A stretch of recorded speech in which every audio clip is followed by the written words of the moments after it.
ರಾಷ್ಟ್ರ ರಾಜಧಾನಿ ನವದೆಹಲಿಯಲ್ಲಿ ವಾಯು ಮಾಲಿನ್ಯದ ಭೀಕರ ಸ್ಥಿತಿ ಕಂಡುಬಂದ ಹಿನ್ನೆಲೆ ನಮ್ಮ ಬೆಂಗಳೂರಿಗೂ ಕೂಡ ಇಂತಹ ಪರಿಸ್ಥಿತಿ ಬರದಂತೆ ಮುನ್ನೆಚ್ಚರಿಕೆ ವಹಿಸಲು ಅರಣ್ಯ ಮತ್ತು ಪರಿಸರ ಸಚಿವ ಈಶ್ವರ್ ಖಂಡ್ರೆ ಅಧಿಕಾರಿಗಳಿಗೆ ಆದೇಶವನ್ನು ನೀಡಿದ್ದಾರೆ. ಬೆಂಗಳೂರಿನಲ್ಲಿ ಪರಿಸರ ಇಲಾಖೆಯ ಉನ್ನತ ಮಟ್ಟದ ಅಧಿಕಾರಿಗಳು ಮತ್ತು ರಾಜ್ಯ ತಜ್ಞರ ನಿಷ್ಕರ್ಷಕ ಸಮಿತಿಯ ಸದಸ್ಯರೊಂದಿಗೆ ಸಭೆ ನಡೆಸಿದ ಸಚಿವರು ಹೊಸ ವರ್ಷದಲ್ಲಿ ಪರಿಸರ ಸಂರಕ್ಷಣೆಗೆ ಎಲ್ಲರೂ ಸಂಕಲ್ಪ ಮಾಡಬೇಕು ಅಂತ ಕರೆ ನೀಡಿದರು. ವಿವಿಧ ಅಭಿವೃದ್ಧಿ ಯೋಜನೆಗಳನ್ನು ಜಾರಿಗೆ ತರುವ ಮೊದಲು ಅವುಗಳಿಂದ ಪರಿಸರದ ಮೇಲಾಗುವ ಪರಿಣಾಮಗಳನ್ನು ಅತ್ಯಂತ ಸೂಕ್ಷ್ಮವಾಗಿ ಪರಾಮರ್ಶಿಸುವಂತೆ ಅಧಿಕಾರಿಗಳಿಗೆ ತಿಳಿಸಿದರು. ಇತ್ತೀಚೆಗೆ ತಮಗಾದ ದೆಹಲಿ ಪ್ರವಾಸದ ಅನುಭವವನ್ನು ಹಂಚಿಕೊಂಡ ಸಚಿವರು ಅಲ್ಲಿನ ದಟ್ಟ ಹೊಗೆ ಮತ್ತು ಮಂಜಿನ ವಾತಾವರಣದಲ್ಲಿ ಉಸಿರಾಡುವುದೇ ಕಷ್ಟವಾಗಿತ್ತು ಅಂತ ಹೇಳಿದರು. ಇನ್ನು ಬೆಂಗಳೂರು ನಗರವು ಭವಿಷ್ಯದಲ್ಲಿ ಗ್ಯಾಸ್ ಚೇಂಬರ್ ಆಗದಂತೆ ತಡೆಯಲು ಕೇಂದ್ರ ಮತ್ತು ರಾಜ್ಯ ಸರ್ಕಾರಗಳ ಪರಿಸರ ಸಂರಕ್ಷಣಾ ಕಾಯ್ದೆಗಳನ್ನು ಕಟ್ಟುನಿಟ್ಟಾಗಿ ಜಾರಿಗೊಳಿಸುವಂತೆ ಅವರು ಅಧಿಕಾರಿಗಳಿಗೆ ಸೂಚನೆಯನ್ನು ನೀಡಿದ್ದಾರೆ.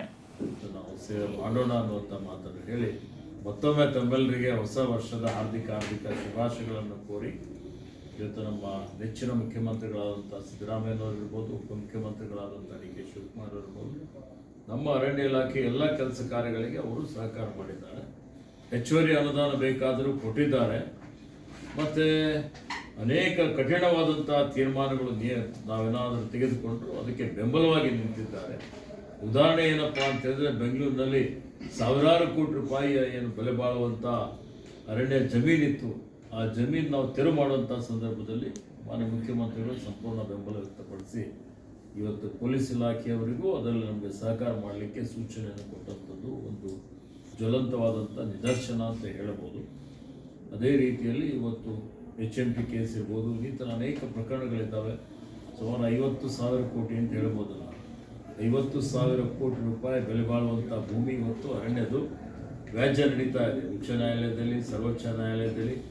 ಇದೆಲ್ಲವನ್ನು ನಾವು ಒಂದೇ ದಿವಸ ಹಿಂಗೆ ಆಗ್ತದೆ ಅಂತಲ್ಲ, ನಾವು ಭಾಳ ಸಂಘಟಿತರಾಗಿ ವ್ಯವಸ್ಥಿತವಾಗಿ ಅದನ್ನು ಬೆನ್ನು ಹತ್ತಿ ಫಾಲೋಅಪ್ ಮಾಡಿ ಅದನ್ನು ರಾಜ್ಯ ಸರ್ಕಾರಕ್ಕೆ 7 ಕೋಟಿ ಕನ್ನಡಿಗರಿಗೆ ಅದು ಉಳಿಸುವಂಥದ್ದು, ಅದನ್ನು ಸಂರಕ್ಷಣೆ ಮಾಡುವಂಥ ಜವಾಬ್ದಾರಿ ನಮ್ಮ ಮೇಲೆ ಇದೆ. ಜೊತೆಯಲ್ಲಿ ನಾವು ದೆಹಲಿ ನೋಡ್ತಾ ಇದ್ದೇವೆ, ನಮ್ಮದೇ ಒಳ್ಳೇದಾಗ್ತಿತ್ತು ಅನ್ನುವಂಥದ್ದು. ಅಷ್ಟೊಂದು ಇವತ್ತು ಪೊಲ್ಯೂಷನ್ ಲೆವೆಲಲ್ಲಿ ಜಾಸ್ತಿ ಆಗಿದೆ, ಒಂಥರ ಗ್ಯಾಸ್ ಚೇಂಬರ್ ಆಗಿದೆ. ಅದೇ ರೀತಿ ನಾವು ಬೆಂಗಳೂರು ಮಾಡಲಿಕ್ಕೆ ಬಿಡಬಾರ್ದು ಅಂತ ಹೇಳಿದ್ರೆ ಕಠಿಣವಾದಂಥ ಕ್ರಮ ನಾವು ತೆಗೆದುಕೊಳ್ಬೇಕಾಗ್ತದೆ. ಎಲ್ಲ ಕಾನೂನುಗಳು, ಎಲ್ಲ ನಿಯಮಗಳು ಕಟ್ಟುನಿಟ್ಟಾಗಿ ಪಾಲನೆ ಮಾಡುವಂಥ ಜವಾಬ್ದಾರಿ ನಮ್ಮ ಮೇಲೆ ಇದೆ.